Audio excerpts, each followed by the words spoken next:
الحمدللہ رب العالمین والصلاة والسلام علی سید الانبیاء والمرسلین بسم اللہ الرحمن الرحیم۔ محترم سامعین کرام، السلام علیکم ورحمۃ اللہ وبرکاتہ۔ آپ دیکھ رہے ہیں ہمارا YouTube channel Islamic information official.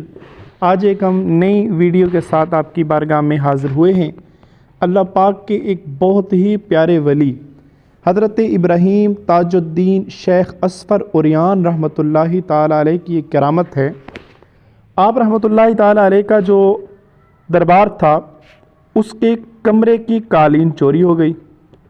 آپ کے جو مرید تھے، محبت کرنے والے، آپ کو بہت کہتے تھے کہ شیخ آپ اس قالین کو ڈھونڈنے کی کوشش تو کریں، لیکن حضرت ابراہیم تاج الدین رحمۃ اللہ تعالیٰ علیہ آپ نے کوئی توجہ نہ کی اور قالین ڈھونڈنے کی کوئی کوشش بھی نہ کی۔ لیکن آپ کے مرید جو تھے وہ اس کو ڈھونڈتے رہے۔ آخر میں انہوں نے شیخ سے بڑا اصرار اور ضد کیا کہ شیخ آپ ہمیں قالین ڈھونڈ کے دیں۔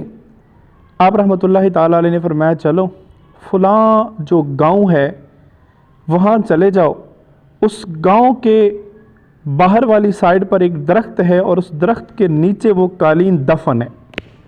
مرید گئے، وہاں سے جا کر جب درخت کے نیچے تلاش کیا تو واقعی قالین مل گئی، وہاں پر دفن تھی۔ لے کے آئے، خانقاہ میں پہنچے، آپ کے دربار میں پہنچے۔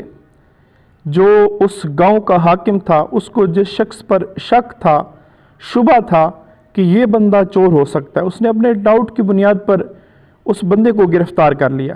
جب ابراہیم تاج الدین شیخ رحمۃ اللہ تعالیٰ علیہ کو پتہ چلا تو آپ نے حاکم سے فرمایا کہ اس کو چھوڑ دو، یہ بندہ چور نہیں ہے، اصل چور فلاں گاؤں کا جو عیسائی ہے وہ ہے، اس نے یہ قالین چرایا ہے۔ اب حاکم نے اپنے سپاہی بھیجے، وہ اس عیسائی کو پکڑ کے لے آئے اور عیسائی سے جب پوچھا گیا کہ کیا واقعی تم نے قالین چرائی ہے، تو اس عیسائی نے اقرار کر لیا کہ ہاں یہ قالین میں نے چرائی ہے، اور یہ جو سارا واقعہ ہوا ہے یہ شیخ ابراہیم تاج الدین رحمۃ اللہ تعالیٰ علیہ کی آزمائش کے لیے تھا۔ اس پر وہ عیسائی مسلمان ہو گیا اور اس نے اسلام کو تسلیم کر لیا۔